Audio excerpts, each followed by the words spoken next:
from an undisclosed location in the Great Western Desert in the land of the free and autonomous Native American people. The 2024 presidential campaign in it's time to return all US land back to their rights owners. This is the Ben Zion Podcast. Techno-communism. Welcome back to the Techno-Communism Show, your home for how to build a humane and sustainable economic system using artificial superintelligence. You might think that sounds like a pretty fanciful thing. Well, we are on the cusp of building artificial general intelligence. The distinction between artificial general intelligence and artificial superintelligence may not be a very real one. And so you should buckle up and get ready for a pretty significant upheaval. I'm back here in Hance Park, Botanical Garden, which is a lovely place. I was here a few days ago, and I thought I would come back. I'm killing some time while I'm running an errand, and I thought I'd sit down for half an hour and do a show in the sunshine, trying to get out in the sun a little bit more. It's not that hard to get out in the sun in Phoenix. This botanical garden behind me, there's a pretty elaborate play area for young people. And right in front of me is the Central Avenue overpass that intersects Hance Park and the public library that dovetails with it. And this overpass and Hance Park itself is probably one of the top 30 unhoused camps historically in the Center City area. And there's not that many people under the bridge now, but there's some. They moved a lot of people around. Did a show about this. I don't think it's really too great of a thing to always be doing this to folks and not really offering them any real services or housing. That's generally not really offered in any real way in the United States. There is no housing authority. There is no mandate to help the unhoused.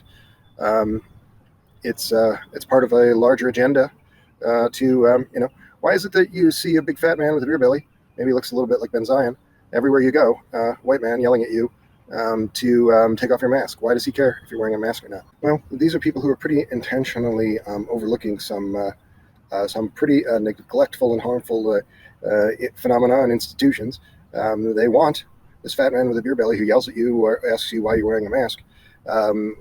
These people and white America and Americans overall want you to participate in these institutions that are neglectful or harmful.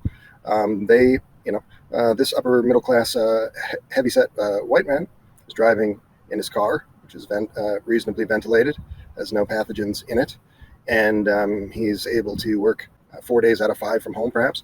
Perhaps he doesn't need to work, but he wants other working people who have to take a bus to be murdered. This is social murder, telling people that they shouldn't wear a mask. This overall consensus in this country that there should not be mask wearing indoors in hospitals even is a form of mass insanity. There's hundreds and hundreds of people dying in those very hospitals every day of a variety of novel coronavirus variants and other airborne pathogens of similar kind. This is not a really great situation. This is just an extension of the problems that I alluded to before. Of a working poor person. A poor person is regarded as expendable by themselves and by other lower middle class, quote, lower middle class people, other lumpen. This is a form of insanity and self-loathing that permeates this culture, and this, it's accepted that the neoliberal institutions that have crept into these things, the United States may have just as easily had a housing authority, say immediately after the Second World War. The United States may have just as easily had a public health service, say immediately after the Second World War, but capitalist institutions and neoliberal institutions, if they can be called this, were instead built, and this is now the United States, which could have easily had the longest life expectancy of any country on Earth, now has a lower life expectancy than most of the so-called third world, or at least a number of notable socialist countries. Basically, all of the existing socialist countries, Cuba, China, Laos, North Korea, all have life expectancies at or above that of the United States. The United States life expectancy is just under 77 years at this time. China and Korea both have a life expectancy longer than that, because even though these countries don't have a lot of the creature comforts of the kind that you maybe perhaps not think of as important, but perhaps not too necessary or helpful. But what they do have is a housing authority, a public health service, and jobs guarantees that allow people to do things like start families and have more fulfilling lives and live to a ripe old age. And that trend will only continue. The United States' life expectancy has fallen off a cliff, and that will continue. And people are in a bubble about this. You basically can't find an American person who's not completely deranged. With a few exceptions. Just as I say, 1 in 1,000 tech people is not a fascist sympathizer. It's about the same number of people who are genuinely interested in building a humane and sustainable economic system in the United States overall, and have the depth of understanding of these matters, not putting their heads in the sand. It's easy to say, oh, I don't like what the United States is doing, but if you don't cultivate the understanding, and if you're not critical of these institutions that are problematic in these ways, then you're really you got no business. It's Tucker Carlson, right? Your populists of this kind, they sheepdog. There's people who are disaffected, and they turn to someone like Tucker Carlson, a stopped clock, who's right on 1 or 2 issues a day, and wrong on everything else, overwhelmingly wrong, a fascist. And the disaffected people, they turn to these populist personalities. Not all of them are demagogues and absolute lunatics like Tucker Carlson, but nevertheless, if they are not communists, they're not people fighting for a humane and sustainable economic system. Their function is to capture the imagination of the disaffected and bring them back into the capitalist class, and get them back to watching Fox News and CNN and just being the pieces of garbage that I described. And we're going to read about some of these pieces of garbage. In the context of technology, we're going to read a piece in the Washington Post talking about Silicon Valley, which it shouldn't really be a name, Silicon Valley. It should just be called military-industrial complex, localized in the San Francisco area or elsewhere. And we're also going to read something from lesswrong, even worse, overwhelmingly techno-fascists on lesswrong, but we're going to hear their opinions on some things to do with AI. The debate over whether AI will destroy us is dividing Silicon Valley. It's dividing the military-industrial complex. My God, we can't divide the people who are killing the planet. Prominent tech leaders are warning that artificial intelligence could take over. Other researchers and executives say that that's science fiction. At a congressional hearing this week, OpenAI CEO Sam Altman delivered a stark reminder of the dangers of technology his company has helped push out to the public. He warned of potential disinformation campaigns and manipulation that could be caused by technologies like the company's ChatGPT chatbot, and called for regulation. AI could cause significant harm to the world, he said. Altman's testimony comes as a debate over whether AI could overrun the world is moving from science fiction and into the mainstream, dividing Silicon Valley and the very people who are working to push the tech out to the public. Yes, this has a potential to move beyond the euphemistic Silicon Valley unicorns, new business models, and largely absurd product lines, but new business models that emerge every few years. This is the potential to obviously be something that could change the ordering of many, many institutions in the marketplace. And in a country where people are hurting, that change to the marketplace should not be immediately viewed with skepticism. 60% of the people in this country are people working in service jobs, not making a living wage, or worse conditions than that. There's relatively few people who earn enough to live. So if you see something on the horizon that has the prospect to lift those people up or embolden them to take a stand against this imperial fascist system that's killing the planet and effectively enslaving hundreds of millions of people in this country, you should not immediately think, oh, this is a bad thing, that's going to be an alien that's going to kill us. Then that response is effectively just a CIA talking point being promoted by people like Eliezer Yudkowsky, and quite intentionally, maybe people like Jeffrey Hinton, or some of these other folks. They're not as big of goofs and crypto-fascists as Eliezer Yudkowsky, but they are still people who are benefiting from this euphemism called Silicon Valley, which is really the military-industrial complex that's killing the planet. Altman's testimony firmly fringe beliefs that machines could surpass human-level intelligence and decide to destroy mankind are gaining traction. Yeah, and the decide to destroy mankind narrative is pretty much just a substitute for building humane and sustainable institutions of a decentralized kind. This is something that could happen with powerful advanced algorithms. The ruling elites don't want that to happen. They want the trillion-dollar military-industrial complex that's poisoning the planet and forcing everyone else to go along with poisoning the planet. They want that to continue unabated. They want all of the institutions of the United States that are abusive or unsustainable to continue more or less as they are. And so they're making up this science fiction story about the AI itself being an evil deviant. That doesn't even make any sense.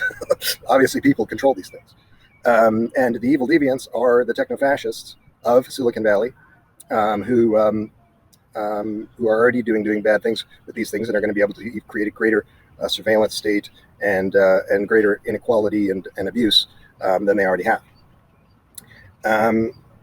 Some well-respected scientists in the field are speeding up their own timelines for when they think that computers can learn to outthink humans and become manipulative. Again, so the United States Transhumanist Party has a primary going on, and the guy who's probably going to win, he's kind of not really having a real primary, so they're just kind of giving it to their friend.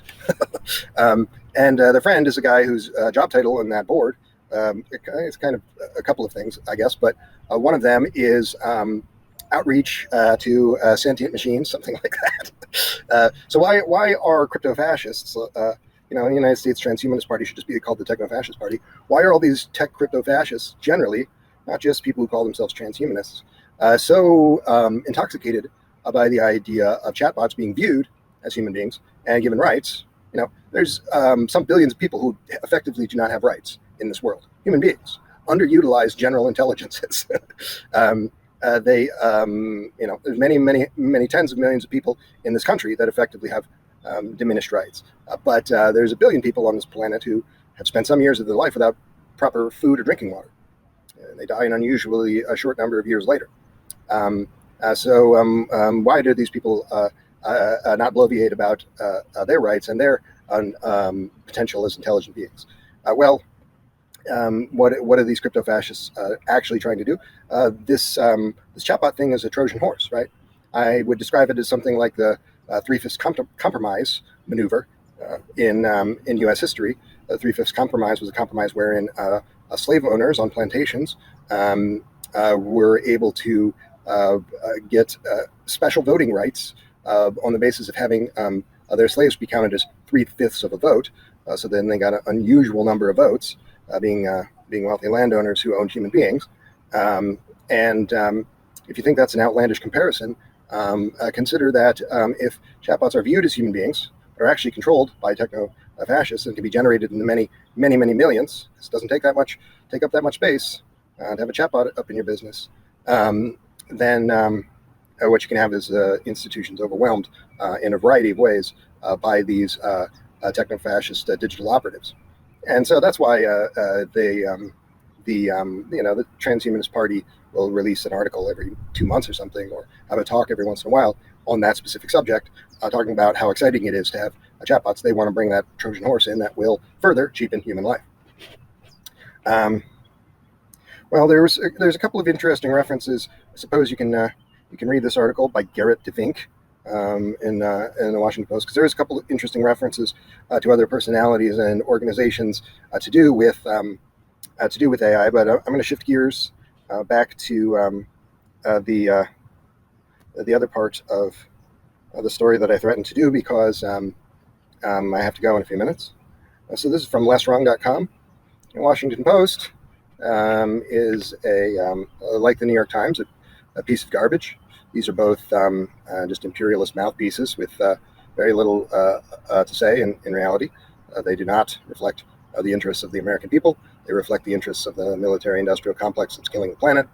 And to the extent that they are sometimes having something interesting to say, you should not even comment on the interesting things that they might have to say without first saying that these are fascist organizations. Less wrong, maybe only not as bad as the Washington Post, the New York Times, only in the sense that they have virtually no influence relative to those.